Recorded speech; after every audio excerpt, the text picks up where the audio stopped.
अस्सलाम वालेकुम दोस्तों। देखिए कितनी अच्छी बात शेयर करते हैं आप लोग के।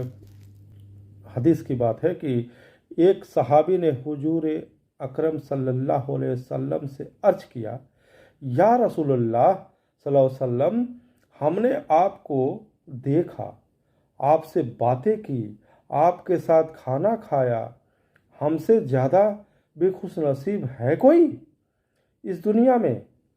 देखिए, तो आप मोहम्मद मुस्तफ़ा सल्लल्लाहु अलैहि वसल्लम ने फरमाया, तुमने तो मुझे देखा और सुना, तुम इस सब पर ईमान लाए, मगर आने वाली उम्मत, जो हम लोग हैं, जो अभी हैं, उन्होंने कहा, मगर आने वाली उम्मत जो मुझे बिना देखे और बिना सुने ईमान लाएगी, वो तुमसे भी ज़्यादा खुशनसीब होगी, जो हम लोग हैं। अल्हम्दुलिल्लाह।